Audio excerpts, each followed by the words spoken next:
यहाँ पे हम लिख लेंगे x प्लस वाई डिग्री बराबर 180। अब ये कौन सा संबंध है और यहाँ पे x प्लस वाई बराबर 180 में कैसे लिखा, यहाँ से संबंध क्या होता है 180 लिखा है। हाँ यहाँ पे आपको पता है,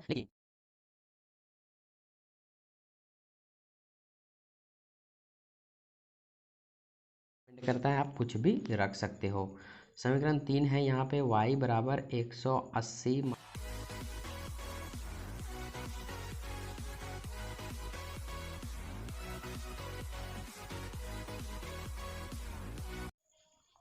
आगे बढ़ते हुए अब हम देखेंगे प्रश्नावली 3.3 का क्वेश्चन नंबर 3। प्रश्न है, निम्न समस्याओं में रैखिक समीकरण युग्म बनाइए। मतलब समीकरण हमें बनाना है खुद से, उसके हल प्रतिस्थापन विधि द्वारा ज्ञात कीजिए। और हल जो करना है प्रतिस्थापन विधि से हल करना है। 1 और 2 में हमने प्रतिस्थापन विधि को अच्छी तरह से जाना है। इसमें टोटल 6 प्रश्न हैं। हमने यहाँ पे सबसे पहले पहले प्रश्न को लिया है। पहला प्रश्न है, दो संख्याओं का अंतर 26 है। मतलब हमें संख्या यहाँ पे पता नहीं है, संख्या मानना होगा, पहली संख्या और दूसरी संख्या। एक संख्या दूसरी संख्या के 3 गुनी है, ये एक सेकेंड कंडीशन है। उन्हें ज्ञात कीजिए। यहाँ पे दोनों संख्याओं को ज्ञात करना है हमें। तो सबसे पहले हम यहाँ पे पहली संख्या और दूसरी संख्या मान लेते हैं। कुछ इस प्रकार से हमने यहाँ पे मान लिया है, माना पहली संख्या छोटी संख्या x और दूसरी बड़ी संख्या y। क्योंकि 26 अंतर है तो बड़ा में से छोटा संख्या को घटाया होगा, इसीलिए हमने यहाँ छोटी और बड़ी करके मान लिया है। अब चूँकि यहाँ पे दोनों संख्याओं का अंतर 26 बोला है, इसीलिए हम प्रश्नानुसार देंगे और लिखेंगे y माइनस एक्स। चूँकि बड़ी में छोटी घटाएंगे तो ही तो अंतर निकलेगा प्लस में। तो यहाँ पे बड़ी संख्या माइनस छोटी संख्या की है, तो इसका अंतर कितना निकल आया 26। इससे हमारा समीकरण 1 निकल गया। अब सेकेंड कंडीशन कहता है कि एक संख्या दूसरी की 3 गुनी है। तो पहली जो संख्या है वो x है, ठीक है, तो दूसरी जो होगी वो y होगी। तो यहाँ पे हम ले लेंगे 3x बराबर y। अब देखिए यहाँ पे इसको पढ़ के कि पहली जो संख्या है वो दूसरी की 3 गुनी है। कितनी गुनी है? 3 गुनी, इसलिए हमने यहाँ पे 3 गुनी लिया है। अब यहाँ पे समीकरण 1 और 2 निकल चुका है। हम करते हैं समीकरण 1 से। तो यहाँ पे हम ले लेंगे समीकरण 1 से। समीकरण 1 है y माइनस एक्स बराबर 26। अब देखिए ये जो आया है इसे हम सॉल्व कर लेंगे। तो यहाँ पे हम इसे सॉल्व करके थोड़ा सा हम यहाँ पे इसे y का मान निकाल लेते हैं। आप x या y का कुछ भी आप निकाल सकते हैं, शर्त ये है कि एक का आप कोई किसी का निकालना है। यहाँ पे ये जो x है वो माइनस में है, इसे हम बराबर के उधर ले जाएंगे तो ये प्लस में हो जाएगा। और ये आ गया 26 प्लस एक्स, मतलब y का मान आ गया 26 प्लस एक्स। और इसे हम लोग समीकरण थर्ड मान लेंगे। समीकरण थर्ड इसलिए माने ताकि हमें और आगे जाएंगे तो आसानी होगी। अब चूँकि समीकरण थर्ड निकल चुका है, y का मान निकल चुका है, इसलिए y का मान हम समीकरण 2 में बिठा देंगे। तो यहाँ पे हम लिखेंगे समीकरण 2 में y का मान प्रतिस्थापित करने पर। और समीकरण 2 है 3x बराबर y के जो भी मान होंगे हम y के स्थान पे रखेंगे। यहाँ पे 3x का 3x बराबर y का मान है 26 प्लस एक्स, यहाँ पे हमने 26 प्लस एक्स रख देना है। ये जो x आपको दिखाई दे रहा है ये है प्लस में, बराबर के इधर ले आएंगे तो माइनस में हो जाएगा। तो यहाँ पे चूँकि 3x है और ये माइनस एक्स हो जाएगा बराबर में 26। अब चूँकि 3x में 1x चला जाएगा तो कितने x बचेंगे? 2x बचेंगे।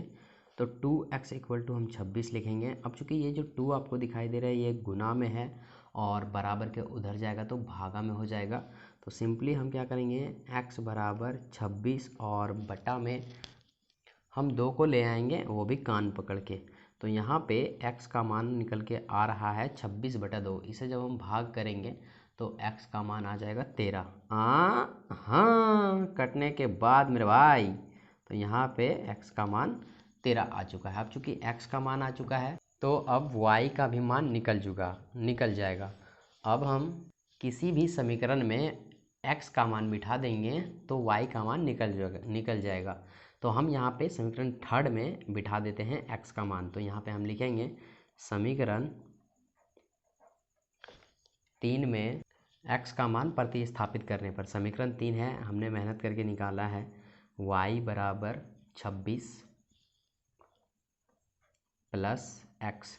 अब चूँकि इसको हमने इसलिए लिया है ताकि सिंपल वे में हम सिर्फ x का मान बिठाएंगे और आंसर हमारे हाथ में आएगा। 26 प्लस एक्स का जो मान निकाले हैं हम वो 13 निकाले हैं।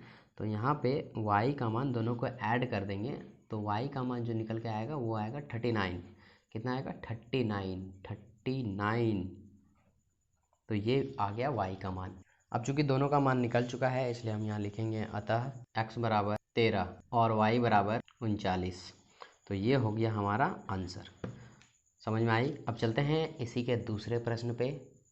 दूसरा प्रश्न है, दो समपूरक कोणों में बड़ा कोण छोटे कोण से 18 डिग्री अधिक है, उन्हें ज्ञात कीजिए। अब चूंकि हमें दोनों कोण में एक कोण का भी मान पता नहीं है और ना ही हमें दे रखा है कि छोटे कोण बड़े कोण क्या है, तो यहाँ पे हम मान लेंगे, माना पहली छोटी कोण की माप x डिग्री, ठीक है, और बड़ी कोण की माप y डिग्री। यही होता ना, जो हमें पता नहीं रहता है x और y तो ही मानते हैं। अब चूंकि बोला है संपूरक कोण जो है सो 18 डिग्री अधिक है, तो यहाँ पे सबसे पहले x और y को अगर हम जोड़ेंगे तो 180 डिग्री के बराबर होगा। नहीं समझे? समझिए, प्रश्नानुसार यहाँ पे हम हेडिंग देंगे जैसा कि देते आते हैं सब में, x प्लस वाई डिग्री बराबर 180। अब देखिए चूंकि कोण जो है सो संपूरक है और यहाँ पे x प्लस वाई बराबर 180 हमने कैसे लिख दिया? यहाँ से देखिए संपूरक कोण क्या होता है ना, 180 डिग्री का होता है। हाँ, दिमाग में बैठा लीजिए, आपने पिछली कक्षाओं में पढ़ा है लेकिन सर हम लोग भूल जाते हैं, इसलिए हमने आपको याद दिला दिया है यहाँ पे कि संपूरक कोण जो होते हैं 180 डिग्री का होता है और पूरक कोण 90 डिग्री का होते हैं। तो यहाँ पे हमें बोला गया है संपूरक कोणों में बड़ा कोण, तो जो दोनों कोण होंगे वो 180 डिग्री के होंगे, चाहे ये 70 हो फिर वो 90 हो, इस तरह करके अगर कुछ होता हो, या फिर 90-90 हो, या फिर ये 110 है ये 180 है, तो इस तरह करके कुछ ना कुछ होंगे, लेकिन दोनों को मिला के 180 ही होना चाहिए, ये संपूरक कोण का नियम कहता है। तो हमने यहाँ पे x और y को जब जोड़ा तो 180 आ गया संपूरक के नियम से। अब ये समीकरण 1 निकल चुका है तो हम इसे समीकरण 1 मान लेंगे। अब समीकरण 2 कहाँ से निकलेगा? यहाँ से, छोटे कोण से बड़ा कोण जो है सो छोटा कोण से 18 डिग्री ज़्यादा है, मतलब बड़ा कोण में अगर छोटा कोण हम घटाएं तो 18 डिग्री निकलेगा। या फिर इसे आप एक और तरीके से लिख सकते हैं, यहाँ से पढ़ के ही। क्या बोला है? बड़ा कोण छोटे कोण से 18 ज़्यादा है, तो यहाँ पे छोटा कोण जो है वो है x और बड़ा कोण क्या है? y। तो यहाँ पे हम y लिखेंगे और बड़ा कोण जो है वो कितना ज़्यादा है? तो 18 ज़्यादा है, तो हम इसे यहाँ पे प्लस कर देंगे। इससे ये पता चलता है कि छोटा जो कोण है वो बड़ा कोण से 18 डिग्री ज़्यादा है, तो हमने ये बड़ा कोण लिखा और कितना 18 डिग्री ज़्यादा कर दिया, तो ये निकल गया समीकरण 2। अब समीकरण 2 हम इसे मान लिए, क्योंकि प्रतिस्थापन विधि से इसे हल करना है इसीलिए हम यहाँ पे समीकरण 1 से आरंभ करेंगे। और समीकरण 1 है x प्लस वाई बराबर 180।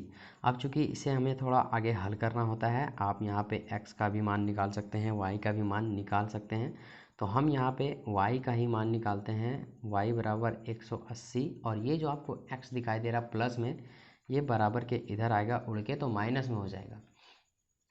अब यहाँ पे चूँकि y का मान निकल चुका है इसलिए हम इसे समीकरण 3 मान लेंगे। जैसे ही समीकरण 3 यानी कि y का मान निकल चुका है, हम इसे समीकरण 2 में प्रतिस्थापित कर देंगे। तो यहाँ पे सबसे पहले हम लिख लेंगे समीकरण 2 में y का मान प्रतिस्थापित करने पर, अब जो भी समीकरण 2 है उसे हम यहाँ पे सबसे पहले लिख लेंगे। समीकरण 2 है x बराबर y प्लस 18, ये समीकरण 2। अब यहाँ पे y का जो मान है वो 180 माइनस x है, तो यहाँ पे x का x और ये y के स्थान पे क्या आ जाएगा? y के स्थान पे जो मान है उसे हम रखेंगे, तो हो जाएगा 180 माइनस x और ये जो है प्लस 18 का हम 18 यहीं पे लिखेंगे। अब यहाँ पे अगर देखेंगे ये 18 और ये x आपस में जुड़ जाएंगे और जुड़ने के बाद कितना बनाएंगे? 198। कितना लिखाएगा? 198। और ये जो आपको x दिखाई दे रहा है यहाँ पे सेम का सेम उतर जाएगा। अगला स्टेप में वो कि x भी इधर ही आ जाएगा। जैसे यहाँ पे है x, ये जो है x ये माइनस में है, बराबर के इधर आएगा तो प्लस में हो जाएगा, बराबर 198 यानी कि 199 लिखेंगे। और ये जो एक्स एक्स आपको दिख रहा है जुड़ने के बाद 2x हो जाएंगे और यहाँ 198।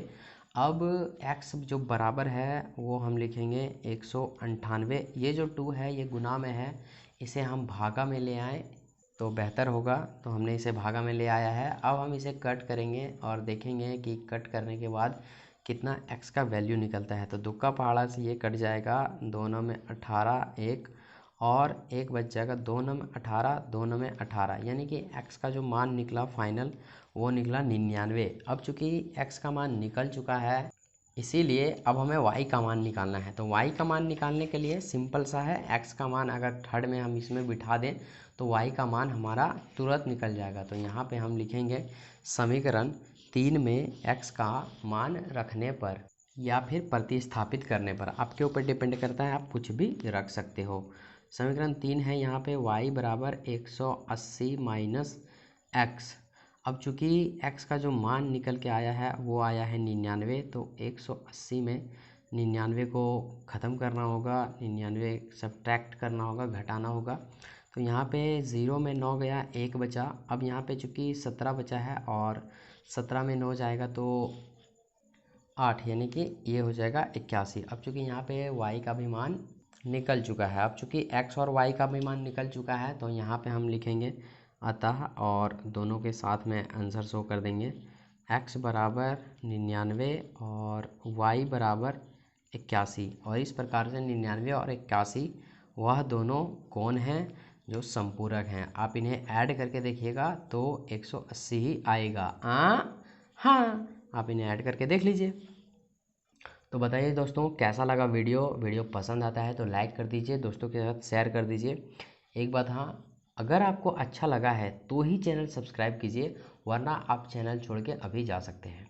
मिलते हैं अगले वीडियो में, तब तक के लिए जय हिंद जय भारत।